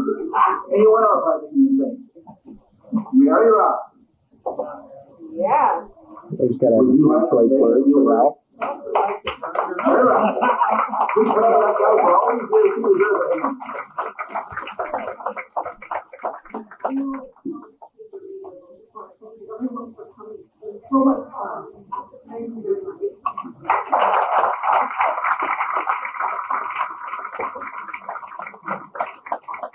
Thank you, Mary. We have a couple of dollies here that have something to say for us, so those please come forward. This is, I guess, called a retired weatherman's creed, I think they said. So I'm sure all you weather people can relate to the true version of this, but this is the retired weatherman's creed. Girls?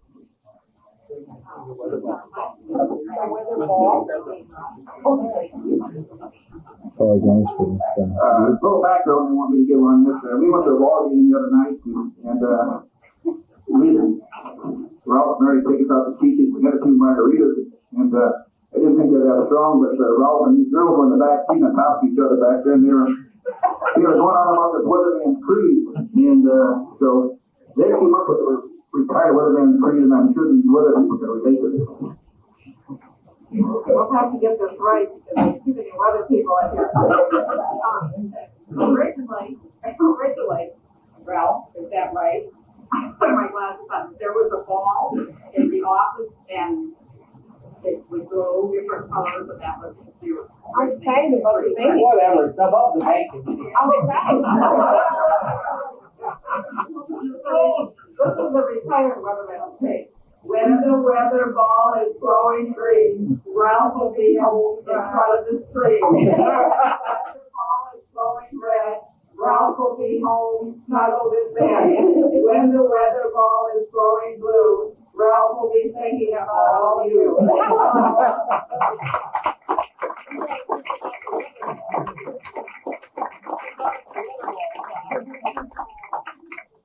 Thanks, girls. I'm sure that's probably pretty true. Really, when Ralph retired, it's probably going to be awful hard for him to notice much of a change in his lifestyle. As you all know, Ralph probably should have better than I and straight hair and all his boss talk. One thing about Ralph, he had the wolf with all the fairy guys. But anyway, Ralph, I think it's time to get serious, you know? We've had a lot of fun and expensive day, and hope you guys fun also. I think that I can speak for everyone here that we have enjoyed you, first of all, as a professional man and a friend for approximately 15 years. You have been an asset to the weather service, our community, and the state of Iowa. Guys like you don't come from long but often. We thank you for all that you have given us, and we hope to have you and Mary in your retirement. As I stated earlier, people like you come out very often. You're short in stature, but big in nature.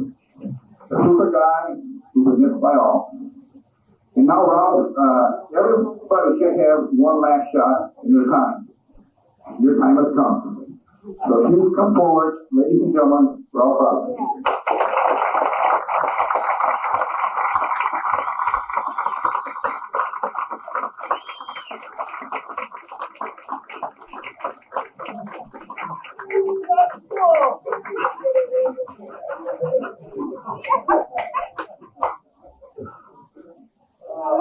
Okay. You may think this box is stupid, but it wasn't. I needed it, to do my job. I wish I was in, I guess Merlin said in the coffee shop all the time. I didn't know that. But I want to, first of all, before I go too far into this, thank some people that have made my job as a weatherman very easy. And I'd like them to stand up. And this is introducing a lot of people, but I want them to stand up because you have to understand a weatherman's job isn't really the nicest thing in the world. They work 24 hours a day, 7 days a week. Our job is never done, or my job was never done. I don't know what. But first of all, we'll start out with one of my best employees and oldest employees, Leo Stern.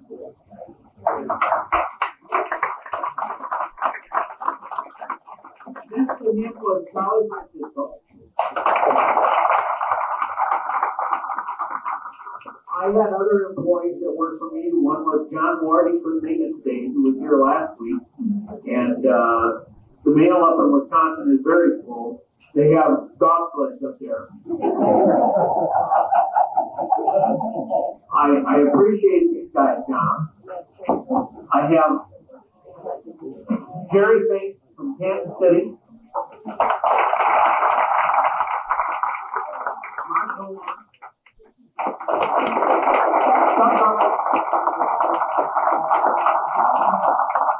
And you have to understand, when I think about these people that I've worked with over the years, I just say, hey, they made it what it is.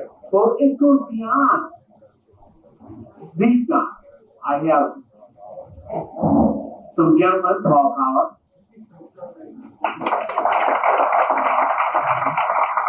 Steve Lindenberg. This is the new group you're seeing here standing up, Paul and Steve. They're highly educated and they're ready to go, and they're the best damn forecasters I've seen in the state of Iowa. Along with these people,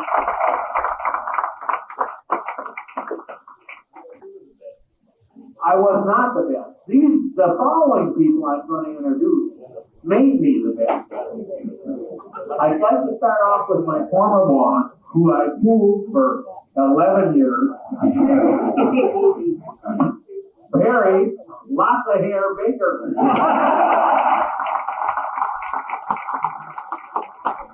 And now we're going to go in the trench now. We're going to go down where, like in basketball, the work is done. I'm going to start off with Wayne Ellington.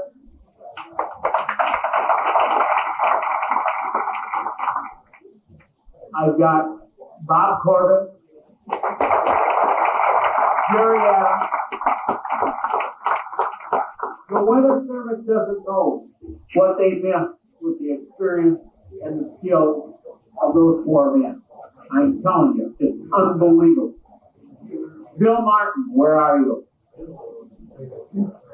Maybe? Right over. I had a guy work for me for several years, and he went to St. Cloud, Minnesota as the supervisor up there. I lied like hell to get him there, but I got him there. Mike Gates.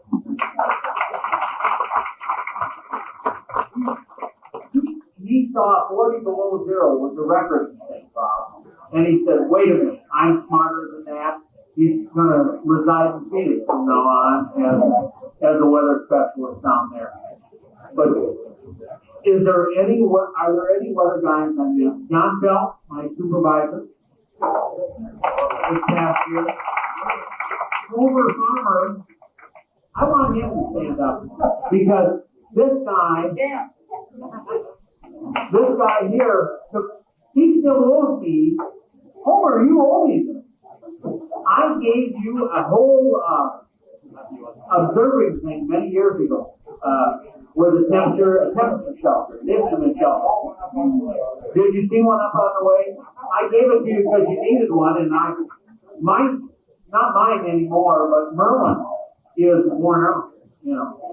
I had some other guys I worked with. These guys are radar men. These are the down deep and boogie guys that know what's going on when the thunderstorms roll through. I have a gentleman that I worked with for many years who hasn't been given the credit that he should have. And I'd like Bill Scott to stand up.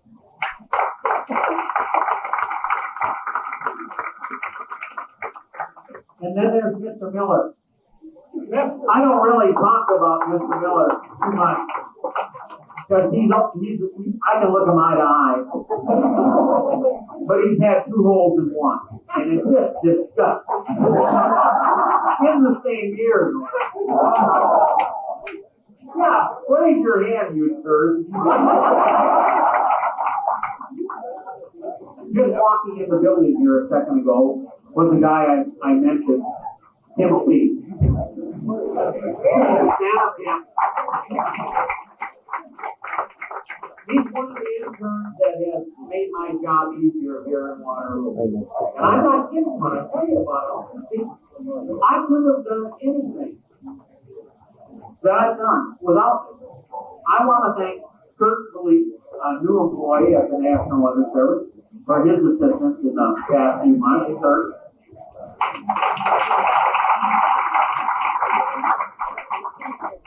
And I think we're down to the guy who has really helped me over the years. And you say that I've helped all these interns. He helped all these interns, not me. It was Merlin Goodson who stood in the trench. And I think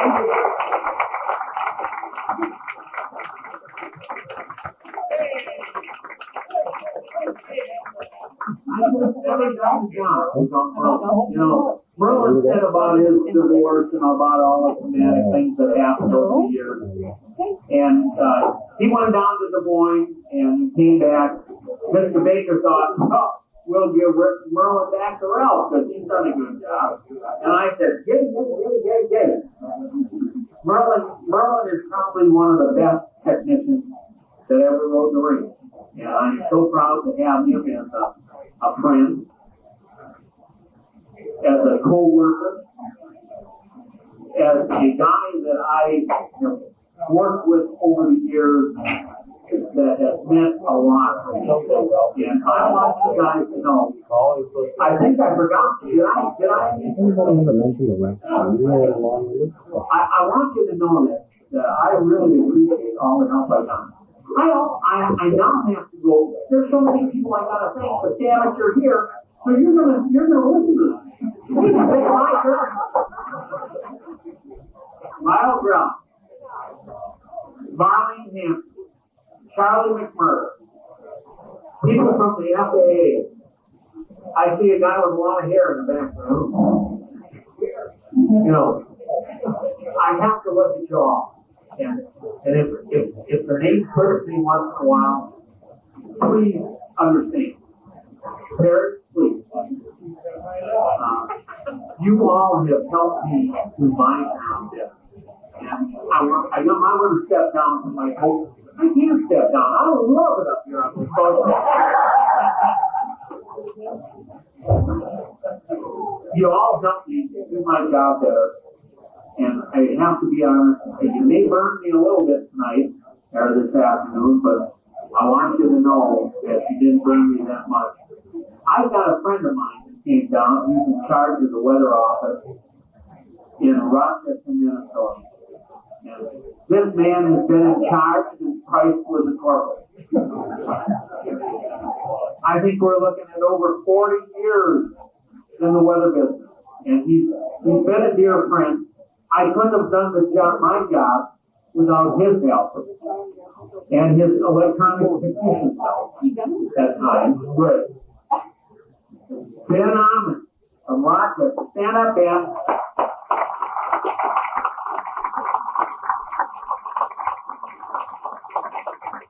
I think that pretty much cuts the weather guy. Oh, well, I'm done. I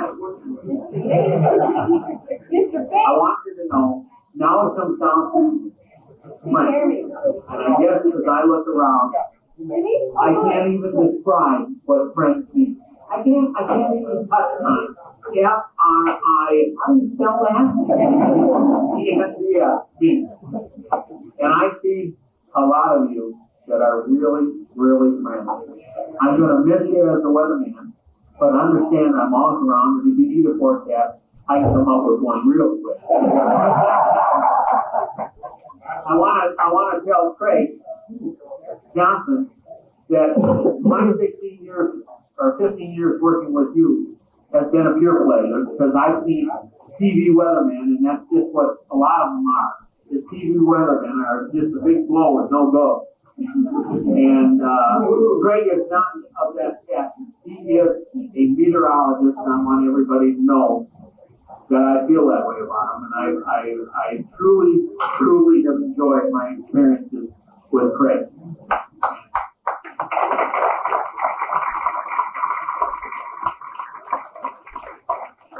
Now we come down to some tight friends. Boy, I'll tell you, I don't want to lose on this guy that was burning me in the red black shirt. I don't know. I'm glad he's in Colorado, because I can handle much more of that. And Buford, you rascal, you got up here and burned me. I'll get it. Coach, I appreciate you and me. You are truly the epitome of what anybody would ever want to see in a person, in a human being, and a coach.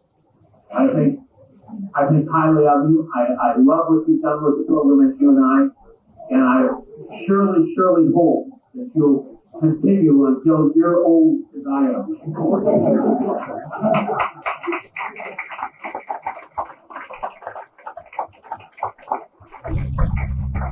Gary Blair has been a good friend of mine over the years. He's our current Blackhawk County Civil Events Director. Many years, and his quarter was his assistant. I want to thank you for all the times that you've been in the trench with us when we've issued severe thunderstorm warnings and tornado warnings, and I really appreciate the help you've given us and your responders group. My old neighbor, I guess a couple of them have to leave, but I got one sitting real close. My first neighbor when I moved to water was Mr. Key. What a mess that guy is. But we enjoyed each other over the years. The rest of you folks that I met as I went around the community and town and did a few things. I've done some weather programs on radio and TV. I'm not going to be on radio or TV anymore. You're not going to hear me on the weather radio. So it's something that you're going to miss, because when the best goes, that's the way it is.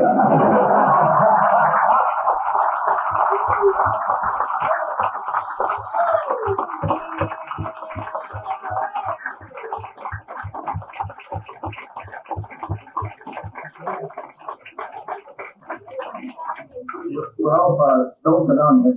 Some board, I think Mary did. Oh, you're in trouble. Katie.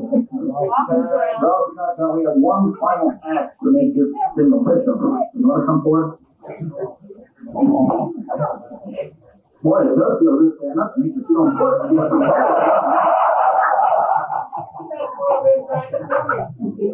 Well, I do want you to have these pictures before you leave with your old girlfriends up here in Wisconsin. You can look at those and do what you want with them. I'll take care of them. I think we already have. We have a certificate here, and I want Ralph to read this. And when he reads this, Ralph is officially retired.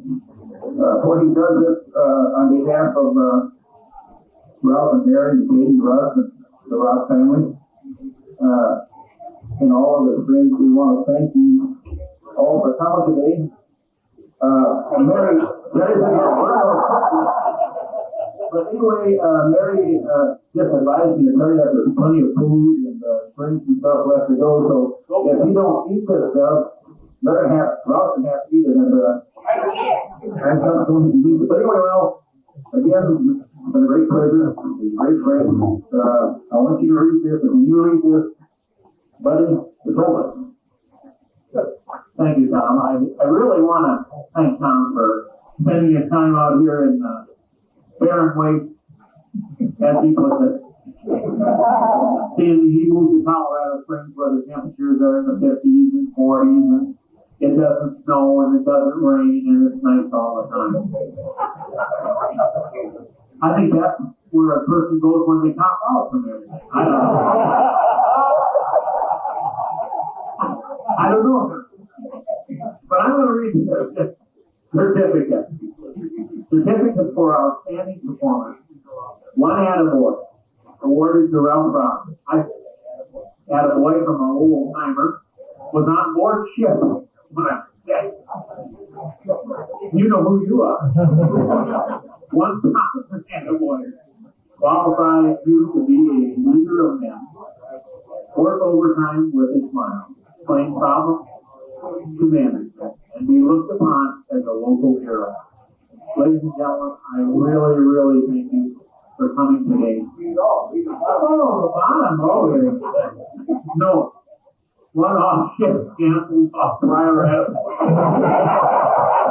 couldn't retire. Thank you much,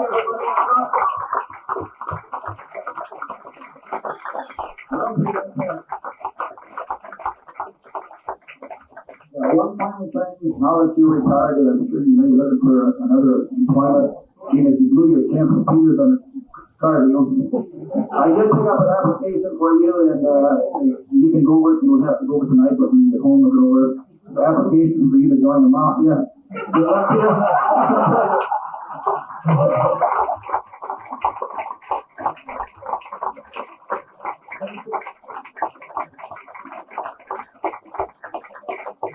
Thanks, everybody. Help yourself and move the race and have a good day trip home.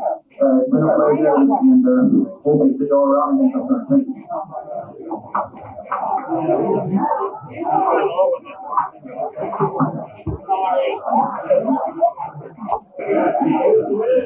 Here we are in the aftermath. We've got only a couple minutes left on our videotape. Something's flashing with this index. I have no idea what that means. There's the Cooper family. Katie, Lou, Mary, Grandma Duran, and Betty, and family friend. There's Mary, Raven. There's Tim, the owner of Casey's Pub, and Peter Lee. Ralph is just in the room. There he is. I see him now. Pleasantly tuned after having many beers. And I'd like to note for posterity's sake that John Wheatley and Russ Neville beat Lou in pool. Lou and Betty, who own the pool hall, so we're pretty proud of that crowd. It was lucky, but we did win. Here's the remainder of the guests. Let's turn back and get the entire room in the aftermath of Ralph's retirement party. Here we're standing behind the podium. This is where it all happened. And so any moment I expect the tape will expire, and that will be the end. But this has been great, Daisy. And I hope that... Credit card users call now. 1-800-737-50.